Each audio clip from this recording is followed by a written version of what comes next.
তো আমরা তো মুন্ডকোপনিষদ পড়ে যাচ্ছি, এখন যেখানে এসেছি সেখানে অত্যন্ত গুরুত্বপূর্ণ কথা বলা হচ্ছে। সেটা কি? মানুষের মনটাকে নিয়ে। মানুষের মন অত্যন্ত গুরুত্বপূর্ণ। মন যা চিন্তা করে, এই পৃথিবীর নানা ভোগ্য বস্তুর কথা ভাবে, তা এই জীবনে হোক বা পরের জীবনে আমরা পাই।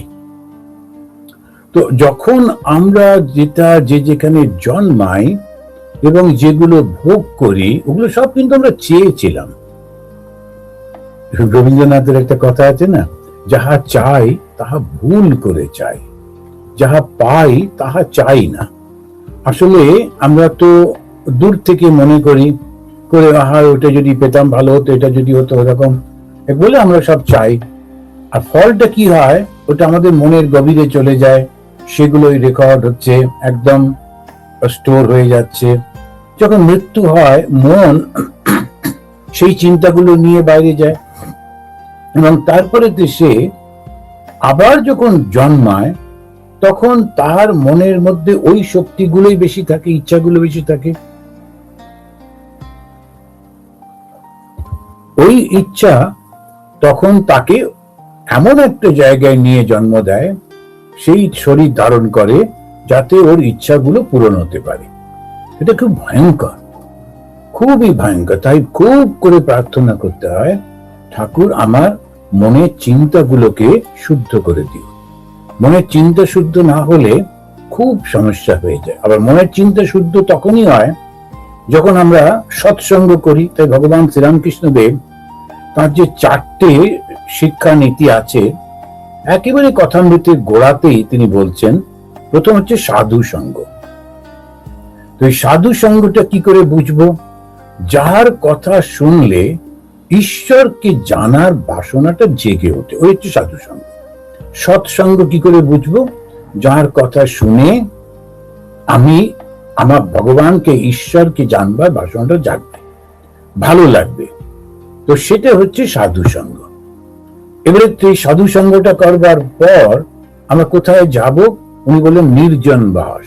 আপনারা বেশিরভাগই জানেন নির্জন বাস কেন। ওই যে কথাটা শুনেছি, এবারে ওটার উপরে বিচার করতে হবে। আমি যেটা শুনলাম সেটা কি আমি আমার এই জীবনেতে অভ্যাস করতে পারবো? তখন তিনি সেটা বিচার করছেন, আমার এই এই কন্ডিশন, আমাকে সংসারে এই এই দায়িত্ব রয়েছে, এগুলোকে এরকম ভাবে করব। তো প্ল্যানিংটা করে নিচ্ছে আমার পক্ষে কিভাবে এটাকে করা যেতে পারে। তো যেহেতু এটা মানসিক একটা ব্যাপার, সংসারে আমরা যেটাই যা করি না কেন তাতে কোনো অসুবিধে হয় না, করা সম্ভব। ভগবান শ্রীকৃষ্ণ অর্জুনকে বলছেন, মাম অনুস্মর যুদ্ধচা, আমাকে স্মরণ করে তুমি যুদ্ধ করো। যুদ্ধ এমন একটা ভয়ঙ্কর কর্ম, সেটা যখন ভগবানকে চিন্তা করতে করতে, স্মরণ করতে করতে করতে পারা যায়, তার বাকি কাজ তো কিছুই না। সংসারে কি আর এমন, আমরা তো সমস্তগুলোই করতে পারি।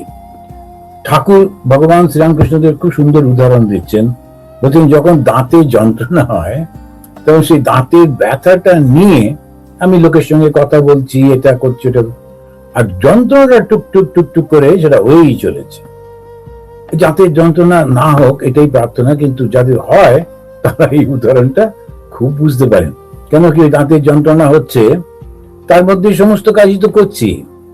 ওইটাই হচ্ছে আমাদের কনস্ট্যান্ট মনটাকে ঈশ্বরে রাখতে হবে, বাকি সব কাজ করতে হবে, পসিবল। তো সেটা কি করে সম্ভব? ওই সাধু বলে দিয়েছেন যে ঈশ্বরকে যদি ধরে থাকো, বাকি সব ঠিক হয়ে যাবে। সাধুটি কে? ভগবান শ্রীরামকৃষ্ণ স্বয়ং। তো তিনি যখন বলছেন ঈশ্বর আছেন, আমি দেখি আর না দেখি, আমার বাবা, আমার ঠাকুর দাদা যদি নাও দেখে থাকে, কিচ্ছু এসে যায় না। ভগবান শ্রীরামকৃষ্ণ যখন বলেছেন, অবশ্যই এটি সত্য, সুতরাং আমি এতে মানব, এটা আমি ধরে নিলাম। এই নিয়ে এরপরে আমার যাত্রা শুরু হচ্ছে। এই যাত্রা আমি শুরু করছি কেন? কেননা আমি এই জগতের কোন জিনিসটাকেই ঠিক পাচ্ছি না, যেটাই পাচ্ছি সেটাই হাতছাড়া হয়ে যাচ্ছে, কিছুতেই আমি দুঃখের বাইরে যেতে পারছি না। এই সামান্য একটা বাসনা পূর্ণ হলো, একটু সুখ একটু আনন্দ হতে না হতে আর একটা সমস্যা এসে দাঁড়াচ্ছে। তো সেই কারণেতে আমি চিরন্তন সুখ আনন্দ কোথায় পাবো? তো এই সাধু বললেন, নিজেকে জানো, আত্মানাম বিদ্ধি। আত্মানাম, নিজেকে জানতে কি করে জানবো? বিচার করে দেখো তো তুমি কে? তুমি কি এই শরীরটা, এই যে হাড় মাংস মজ্জা রক্ত শিরা উপশিরা, এই জিনিসটা দিয়ে তুমি কি? তা তো নয়। কেন? এটা কিছুদিন আগে ছিল না, আবার কিছুদিন পরে থাকবে না।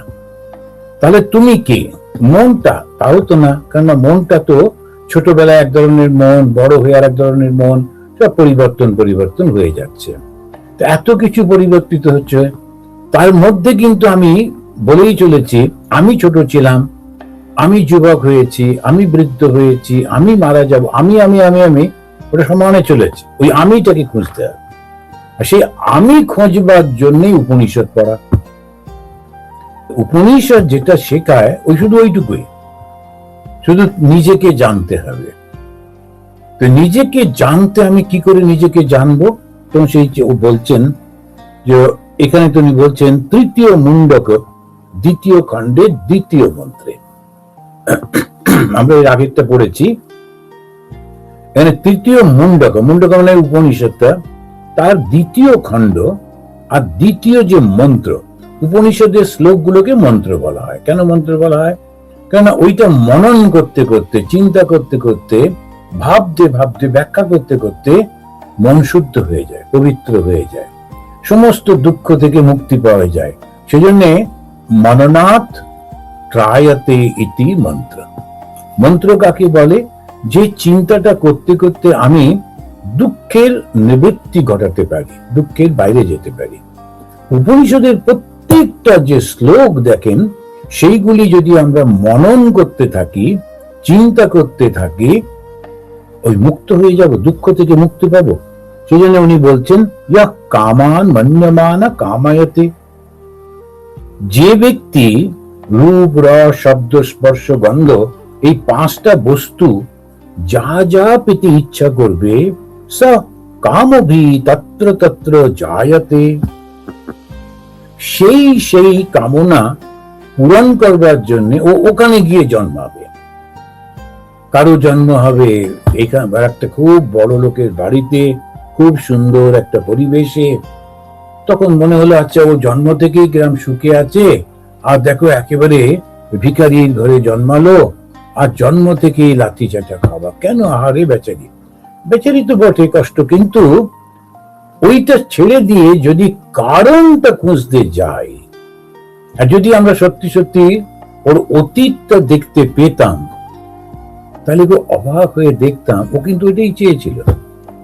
ও যা যা চেয়েছে, ও যেখানে জন্মেছে ওখানেই ওগুলো পাবে, সেই জন্যই ওখানে ও জন্মাচ্ছে। কেউ কেউ সোশিওলজিক্যাল দৃষ্টি থেকে, ইকোনমিক্যাল দৃষ্টি থেকে বলবে না না শ্রেণী বিভাগ হচ্ছে ইত্যাদি, কিন্তু আধ্যাত্মিক জগতে যদি আমরা দেখি, একটা কজ আর এফেক্ট আছে। তো কারণ না থাকলে এফেক্ট হবে কেন? দুটো হাতে আমি এরকম করলাম তবে তো একটা শব্দ হলো, দুটো হাতেই তখন তো তালিটা বাজে, তখন তো শব্দটা হয়। সুতরাং একটা যখনই একটা জন্ম ঘটছে, তার মানে কিন্তু আমি ওই যা চেয়েছিলাম, এইটা থেকে আমরা কিছুতেই বেরোতে পারবো না। যদি বিশ্বাস করতে ইচ্ছা করে না, মানতে ইচ্ছা করে না, হয়তো ওর উপরে অনেক আর্গুমেন্ট হবে, কিন্তু উপনিষদ হচ্ছে, ওরা হচ্ছে সিদ্ধান্ত বাক্য বলে। যেহেতু ঋষি ওইটা পরিপূর্ণভাবে অনুভব করেছেন, তাই উনি একটা সিদ্ধান্ত বাক্য বলছেন। সিদ্ধান্তটা কি? ইয়া কামান মন্যমান কামায়তে। যে কামনা বাসনাগুলো কামায়তে তুমি চেয়েছিলে, কি কি বাসনা হতে পারে? রূপ রস শব্দ স্পর্শ আর গন্ধ, এই তো পাঁচটা। এই পাঁচটার মধ্যে তুমি একটা দুটো তিনটে বা পাঁচটাই চেয়েছ। কিভাবে ভোগ করবে সেইগুলো সব তোমার মধ্যে তীব্রভাবে ছিল। যেমন ঠাকুর শ্রীরামকৃষ্ণদেব, উনি তো সত্যদ্রষ্টা, দেখতে পেতেন। তো তিনি মথুর বাবু ওনাকে মাঝে মাঝেই বলতেন, ঠাকুর আমার মৃত্যুর পর আমি যেন বড় রাজা হতে পারি। কেন? মথুর বাবুর জমিদার ছিলেন বটে, নিজের জমিদারি তো নয়, শ্বশুর বাড়ির জমিদারি, বলে একটু একটু দুঃখ তো পুরুষ মানুষ হতেই পারে। ওনার মনে হতো আমি বড় একটা রাজা হব। আবার স্ত্রী, মথুরবাবুর স্ত্রী, তিনি বলতেন যে ঠাকুর আমার মৃত্যুর পর আমি মা দুর্গার সেবা করতে চাই, মা দুর্গাকে ভালোবাসি।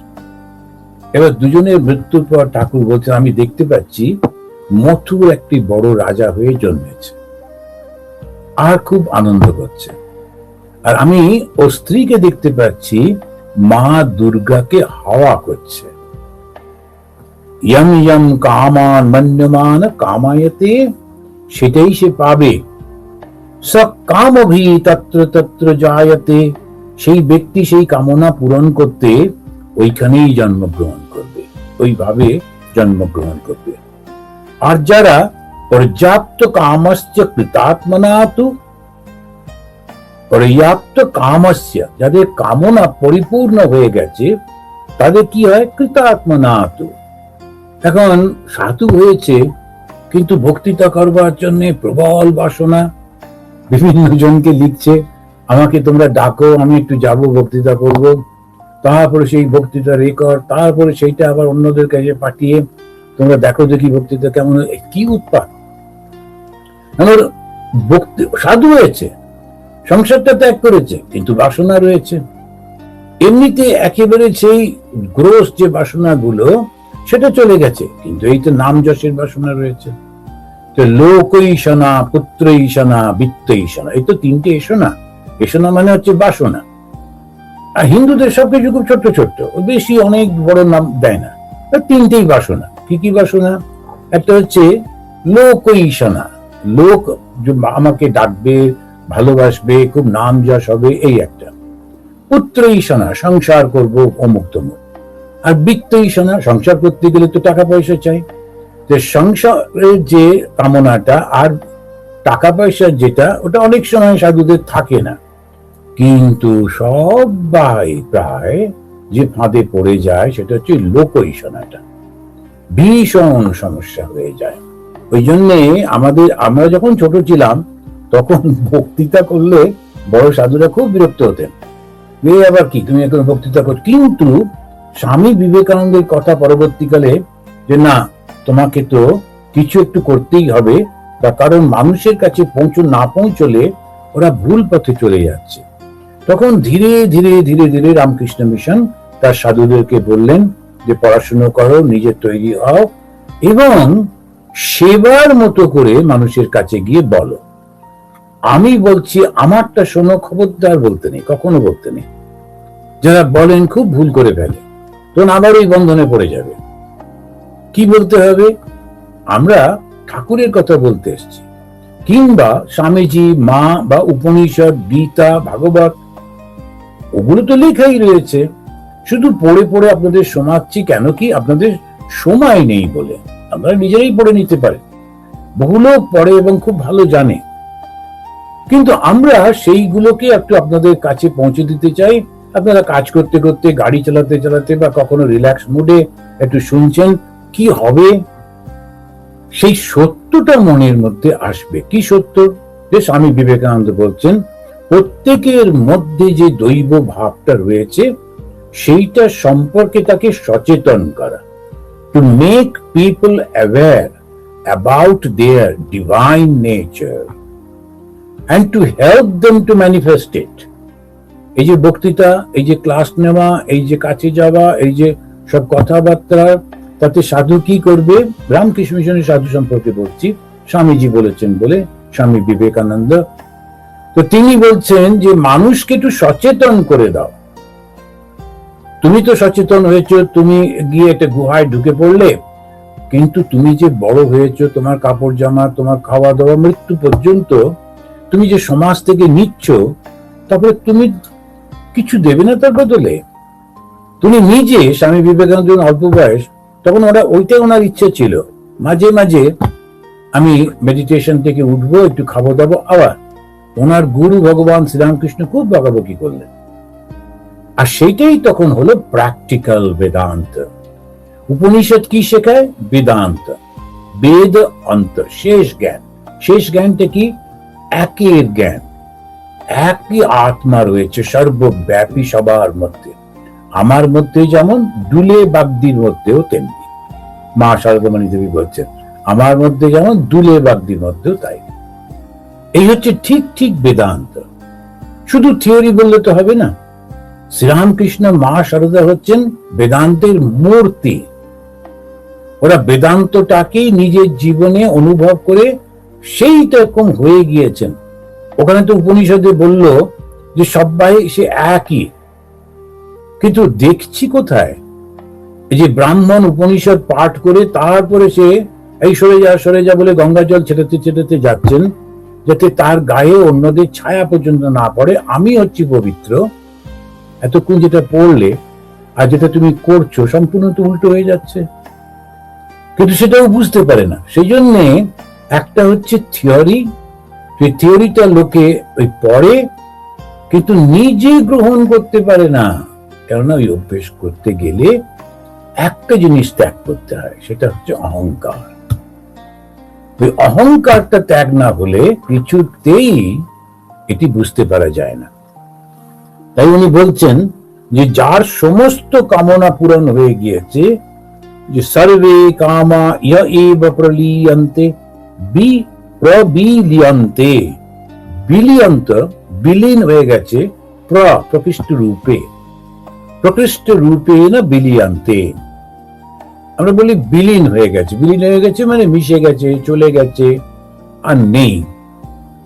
কিন্তু একটু ছায়া থাকে, কিংবা একটু গন্ধ থাকে, কিংবা একটা কোনো ছবি থাকে, চিহ্ন থাকে না। প্রবিলিয়ন্তে, যখন বলা হলো, মানে প্রকৃষ্ট রূপে না, একেবারে থাকবে না, বাসনার লেশ থাকবে না। আবার ভগবান শ্রীরামকৃষ্ণ তিনি বলছেন যদি সুতোর একটুখানি ফ্যাকড়া থাকে, একটু বেরিয়ে থাকে, ওই চুঁচের মধ্যে দিয়ে যাবে না। The I of the needle যেটাকে বলে, তার মধ্যে দিয়ে যদি একটু ফ্যাকড়া বেরিয়ে থাকে ঢুকবে না। শ্রীরামকৃষ্ণের উদাহরণগুলো যারা একটু প্র্যাকটিক্যাল লোক, তাদের কাছে এত সোজা হয়ে যায়। বা একটু বাসনা আছে কি না, একজন লোক খুব চালাক, সে ভগবানকে বলছে ভগবান আমার বেশি বাসনা নেই, ছোট্ট বাসনা, একটু পূরণ করে দাও। কি তোমার বাসনা? ভগবান জিজ্ঞেস করলেন।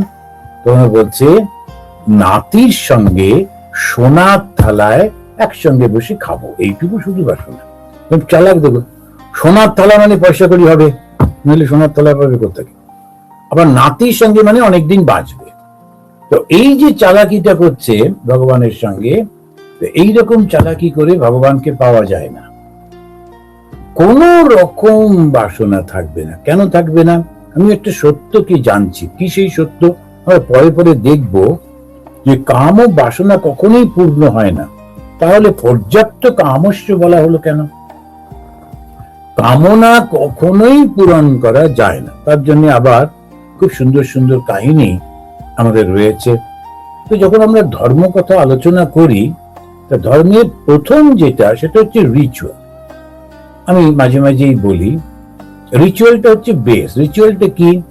ওই পুজো পাঠ, এটা ছবে না, ওটা করবে না, এটা 15টা দিতে হবে, ওটা 20টা দিতে হবে করে পঞ্চপ্রচারের পুজো, দশপ্রচার পুজো, ষোড়শ প্রচার, ষোড়শ উপচার, 16টা উপচার দিয়ে করতে হবে পুজো, 10টা দিয়ে করতে হবে, 5টা দিয়ে করতে, এরকম সব। এগুলো হচ্ছে সব প্রথম হচ্ছে আমরা রিচুয়াল দিয়ে করলাম। রিচুয়ালের পরে হচ্ছে মরালিটি। কেন করছি? কেননা আমি অন্যকে কষ্ট দেব না, দুঃখ দেব না, অপমান করব না, আমার শব্দ যেসব ব্যবহার করবো যেন কাউকে আঘাত না দেয়। এইরকম ভীষণ কঠিন, খুব কঠিন।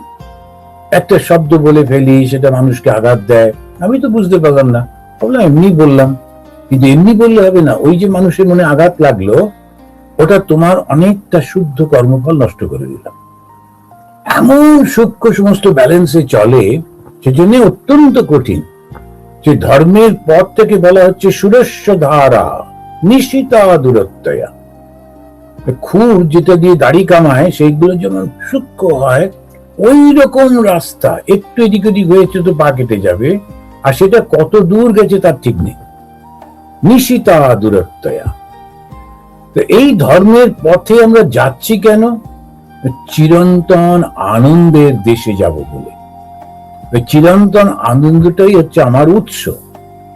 আর এই আনন্দ আমরা উপনিষদের মধ্যে দিয়ে যাচ্ছি যখন, সেটা জ্ঞানের পথে যাচ্ছি।